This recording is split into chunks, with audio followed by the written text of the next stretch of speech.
Salut tout le monde et bienvenue dans Famille, le podcast immobilier. Cette semaine, je vous parle des pires choses à faire lors de la vente d'une propriété. Puis là, tu me diras, ouais, mais François, tu ne nous as pas donné les 10 choses à faire, les 10 choses à éviter lors de la vente. Eh bien, peut-être, mais je pense que je ne vais jamais marteler assez ces points-là. Quoi pas faire? Quelle erreur éviter quand tu vends une maison? Parce que je le vois à tous les jours, des erreurs qui seraient facilement évitables, puis malheureusement, les gens ont rentré un pow direct dans le panneau. Fait que, regarde, si tu l'as déjà entendu, t'as pas besoin de l'écouter. Mais mettons que tu l'écoutes, puis que ça commence à rentrer, puis que tu évites une des erreurs que je vais parler aujourd'hui dans ta prochaine transaction, et que je vais être content. Fait que commençons tout de suite. Les pires choses à faire lors de la vente d'une maison, essaye d'éviter ça. Fait que c'est genre, hey, je te dis, c'est quoi le tas de merde dans lequel il ne faut pas que tu piles? Pile pas dedans. Fais juste pas piler dedans. Passe à côté. Hein? Puis si tu as des questions, m'a donné mon adresse courriel à la fin de la capsule, tu pourras m'appeler. En me faire plaisir, m'a t'aider à l'éviter. C'est magnifique. Première chose, surévaluer ou mal évaluer ta propriété. Fait que surévaluer ta propriété, dans le marché actuel, là, on est en 2023, on est en septembre, hein, le marché est en normalisation, c'est cave. Surévaluer ta maison, c'est cave. Je suis désolé de te le dire de même, mais ça fait pas de bon sens. Les gens, là, sont pas niaiseux. Le délai de vente, présentement, augmente. Puis il y a des marchés, puis je vais pas nommer le marché parce que je veux pas mettre on the spot ni des propriétaires, ni des courtiers qui représentent les vendeurs, là, mais il y a des marchés qui ont augmenté. Le nombre de propriétés disponibles là, a augmenté de 4, 5, 6, 7 fois depuis l'an passé. Ça veut dire qu'il y a 7 fois plus de propriétés sur le marché. Ça veut dire qu'il y a un paquet de maisons qui ne se vendent pas. Puis dans le marché actuel, où le délai de vente est encore excessivement rapide, si tu ne vends pas, là, c'est juste à cause de ton prix.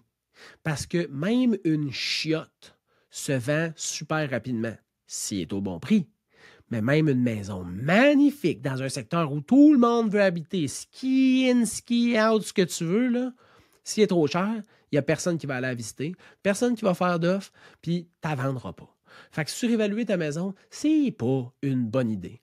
Sous-évaluer ta maison, ce n'est pas une bonne idée non plus. Parce que ça se peut là, que tu fasses une belle transaction, ta maison est listée à 250 000, elle en vaut plus que ça, mais tu l'as listée à 250 000, c'est pas suggéré par l'OASIC, mais regarde, mettons que tu as fait ça tout seul, comme un grand, puis que tu vends à 350 000, c'est cool. Hein? Beaucoup de dés. C'est une belle transaction que tu as faite. Mais mettons que ta liste à 250 000, puis tout d'un coup, je ne sais pas pourquoi, mais le timing n'est pas bon, puis tu as juste une visite, puis tu as un offre à 250 000, ben tu risques de la refuser. Puis après ça, de monter ton prix à 350 000 comme tu voulais, puis ça paraît mal. C'est pas une bonne idée. Fait que sous-évalue pas ta maison, puis surévalue pas ta maison. Évalue-la donc. Évalue-la donc. C'était dur à dire, je suis désolé. Évalue-la donc au bon prix. Comme ça, tu vas avoir un bon nombre de visites, des bonnes offres, puis tu vas avoir le prix que ta maison vaut pour vrai. En fait, mets tes attentes statistiquement à ce que ta maison vaut. Ça va t'aider. Je te le dis tout de suite. Néglige pas les réparations puis les mises à jour. Fait que, on va recommencer, mettons ce point-là. Là. Négliger les réparations puis les mises à jour, c'est ça l'erreur. Fait que néglige pas les réparations puis les mises à jour. Hein? Ta maison, il faut qu'elle soit bien entretenue, il faut qu'elle soit belle, il faut qu'elle soit exempte de vices majeurs. Fait que tu sais là, ouais, mais est-ce que je rajoute un backsplash? Pas nécessaire. Mais mettons que tu as une infiltration d'eau active, ça serait peut-être bon que tu la répares avant de mettre en vente. Mettons juste pour pas qu'il y ait une rivière dans ta cave. Puis là, tu fais comme, ouais, ben, il pleut tellement cet été. Ouais, non. Non, mettons non. Mettons qu'il n'y a pas d'eau dans ta cave. Ça serait une bonne affaire. Mettons qu'il n'y a pas de chauve-souris dans ton entretoit. Ça serait une bonne affaire. Mettons que tout ton clapboard dehors, là, il est là. Ça serait une bonne affaire. Fait que si tu as des réparations à faire, là, fais-les avant la mise en vente. Fais-en pas plus que ce que tu as de besoin. Mais fais-en assez pour que les personnes qui viennent visiter fassent comme ça, c'est quelqu'un qui fait attention à sa maison. Ça, c'est un propriétaire qui est diligent. Ça, c'est un bon propriétaire. Hein? Il fait attention à ce qu'il y a dans la vie, genre sa maison. Puis là, il vend, puis je peux y faire confiance. Fait que néglige pas les réparations ni les mises à jour. Fait que si tu as des vieilles maudites affaires, genre un vieux maudit luminaire LED, ça se peut que tu puisses le changer. Mettons ça ne serait pas trop que tu le changes avant la vente. Ne pas tenir compte de l'attrait, à vrai dire, de ta maison, ce qu'elle a l'air à partir de la rue. Parce que oui, il y a encore des gens qui vont la voir sur Internet, qui vont prendre le char puis qui vont aller dans le quartier pour voir la maison. Puis là, si elle arrive en face de ta maison puis qu'il y a 8 bicycles, 2 vieilles motos, une vieille souffleuse, 3-4 bidons d'essence, le clapboard est tout lettre puis il y a une fenêtre de pété. J'ai-tu besoin de te dire que ça commence vraiment mal, ta vente? Là, ils vont faire comme « Ouh, taboire! » C'est pas ce que je pensais des photos de l'intérieur. Non, c'est ça, c'est qu'il y a eu un petit Photoshop là, avant la mise en marché, mais on n'a pas eu le temps d'enlever ça. Ouais, non, la confiance est un peu perdue, tu sais. Fait que 3 secondes hein, pour juger quelqu'un ou quelque chose. Fait que, mettons, il faut que les 3 premières secondes, ça fasse comme « Oh, wow! » Ben ça se passe quand il arrête son char dans la rue pour venir visiter chez vous ou quand il fait sa petite tournée en auto avec sa conjointe ou son conjoint le soir pour être sûr qu'il ne se déplacera pas et qu'il ne déplacera pas le courtier pour rien. Parce qu'il y en a qui font ça. Fait que, assure-toi que de la rue, là, ta maison, elle look good. Pas mettre en valeur ta maison, c'est pas une bonne idée. Ça va pas t'aider. C'est une erreur que tu peux facilement éviter. Fait que, désencombre les pièces. Hein? Désencombre les espaces, genre les surfaces, là, comme les dessus de meubles, là, les dessus de comptoirs, l'intérieur de la douche. Puis après ça, fais un petit home staging. Un petit pimp my house. Là. Fait que c'est des petits cadres, des petits coussins, des petites plantes, une petite chandelle, changer les globes qui sont pétés. Les affaires de base, mais les affaires qui vont faire toute la différence sur la vente de ta maison. Une erreur que tu peux éviter, c'est un marketing inadéquat. Genre, puis là, tu vas me voir venir si tu me connais depuis un bout, genre pas avoir de vidéos de visite virtuelle. Là, je te parle pas de « Ouais, mais moi, si tu proprio, là, tu peux faire une visite virtuelle. Ouais, mais c'est du point par point. Puis, c'est plate. » Qu'est-ce que tu veux que je te dise? C'est plate. Matterport, là, faire du clic pour faire le tour de ta maison, c'est plate. C'est pas une vidéo. Les gens, ils consomment quoi? Mettons, pourquoi TikTok, c'est hot comme plateforme? Des vidéos.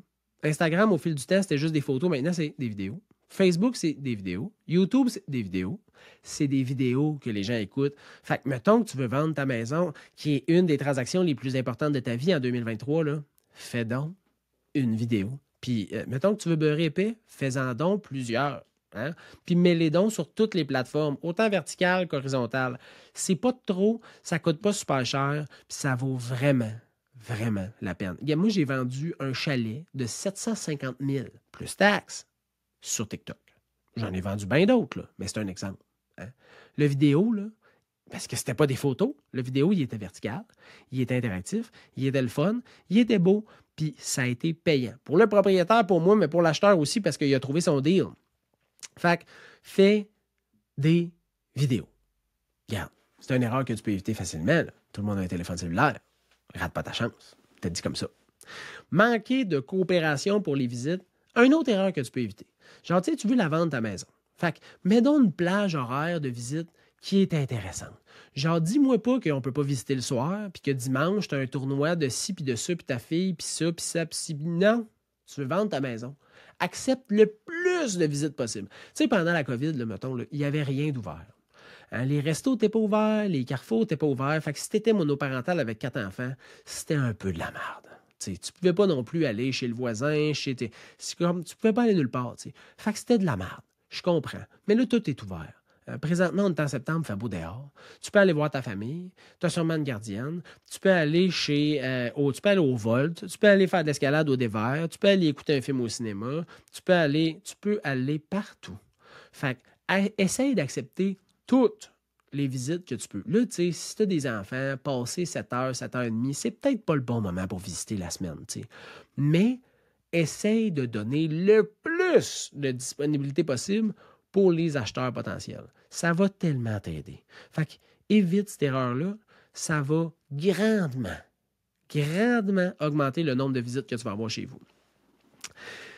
Négliger les préparatifs de l'inspection en bâtiment. Parce que oui, ça existe encore, des inspections en bâtiment. Pour ceux qui pensent que ça n'existe plus, ça existe. C'est encore une bonne pratique. C'est toujours une mauvaise pratique de faire inspecter l'immeuble pour négocier après ça des niaiseries. Hein? Ça, c'est pas une bonne pratique. Mais faire inspecter l'immeuble, c'est encore une bonne pratique. Fait que de négliger la préparation à l'inspection, c'est pas une bonne idée. Parce que l'inspecteur, lui, va se gâter dans ses commentaires. Puis c'est plein de petites affaires. Mais fais le tour avec ton courtier immobilier, puis ou fais le tour avec quelqu'un que tu connais si tu veux le faire tout seul, ton projet de vente, là, mais fais le tour avec ton courtier immobilier, puis dis, hey, on peut-tu faire une tournée de la maison, puis dis-moi ce que tu dirais à un acheteur, puis moi, je vais voir ce que je peux faire facilement, à faible coût, pour pas que ça soit dit dans une inspection. Parce que moi, mon genre de visite depuis la COVID, vu qu'il y a moins d'inspections, là, c'est une... Je ne suis pas inspecteur en bâtiment, mais je check beaucoup le bâtiment, puis je vais mentionner beaucoup de trucs qu'un inspecteur dirait durant sa visite pour que si jamais il ne fasse pas inspecter, puis je ne le conseille pas, mais si jamais il ne fait pas inspecter, au moins il aura eu mes conseils. T'sais. Fait que toutes ces petites choses-là, tu peux peut-être en faire une coupe pour que ça améliore le moment de l'inspection. Une erreur que tu peux éviter, c'est de gérer les négociations sur le coup de l'émotion. Premièrement, une fois que tu as reçu les offres d'achat, là, si tu sens que tu n'es pas content ou que tu es trop content, ou prends la soirée pour y penser, la nuit pour dormir dessus. Le lendemain, discute-en avec ton courtier, si tu as pris un courtier encore, sinon arrange tout seul. Tu es un grand bonhomme, tu as fait ta transaction tout seul, tu es encore capable de décider tout seul. Mais si tu as pris un courtier, demande-y, puis essaye de rester dans la réflexion statistique, logique, tu sais, des données, là. Pas dans l'émotion. Ouais, non. Essaye de rester terre à terre. C'est dur. Tu vends ta maison, que tu as investi du temps, de l'argent, tu as fait des rénaux, c'est dur de ne pas tomber dans l'émotion. Je le sais, j'ai déjà vendu ma propre maison. Je sais que c'est dur de ne pas tomber dans l'émotion, mais c'est important. C'est une transaction immobilière, tu vas perdre des petites batailles dans ce deal-là. Ultimement, tu veux gagner la guerre. La guerre, c'est réaliser ton projet puis atteindre des objectifs réalisables. C'est ça, le projet. Puis ultimement, tu ne vends pas ta maison. Le projet, c'est pas de vendre ta maison. Le projet, c'est, mettons, de déménager à Boston parce que tu as eu une nouvelle job. Ça, c'est le projet. Hein? Le projet, c'est d'avoir 3 chambres sur le même étage parce que ta femme est enceinte. Ça, c'est le projet. Vendre ta maison pour faire du cash, c'est pas un projet. Hein? À moins que tu sois un contracteur ou tu flippes des maisons, ça, c'est le projet de faire du profit. Hein? Mais là, il faut que tu restes réaliste sur combien de profit tu peux faire. Mais oublie pas que le projet, c'est pas de la vendre de ta maison. Tu te lèves pas le matin et tu dis « Ouais, ce serait le fun de vendre la maison. » Non. Tu te lèves le matin puis tu as été transféré à Québec puis là, tu fais comme « Mais faut vendre la maison. » Fait que, pourquoi? Parce que tu déménages à Québec. Ça, c'est le projet. Garde le projet en tête, ça va t'aider à rester terre à terre puis moins dans l'émotion. Ignorer les commentaires puis les signaux du marché, ça, c'est une erreur que tu peux éviter qui est quand même relativement assez facile. T'sais, si tu vois que tous les prix sont à la baisse ou tu vois que les délais de vente sont en train d'augmenter ou tu peux faire une analyse. Fait que tu peux demander à quelqu'un qui est dégourdi, genre ton courtier immobilier, mettons, puis de t'analyser les statistiques immobilières, puis là, pousse la discussion avec lui là, pour que tu puisses te faire une tête puis être attentif puis réceptif aux signaux du marché. Puis la dernière chose que tu peux éviter, c'est de vendre seul. Ça, je vais passer rapidement sur ce point-là, mais tu es capable d'avoir de l'aide, tu es capable d'avoir quelqu'un qui te suit dans ta transaction, tu as le choix. Avant de décider de vendre toute seule, mettons, là, rencontre des gens qui vont pouvoir t'aider. Fait que rencontre des courtiers, appelle du proprio, check les packs, check Marketplace. Regarde toutes tes options. Le plus logique dans la vie, là, c'est de regarder ces options, d'analyser puis d'essayer de choisir le chemin qui semble être le plus profitable. Là, à partir du moment où tu as analysé tes options puis tu décides d'aller quelque part, pas personne qui peut te juger.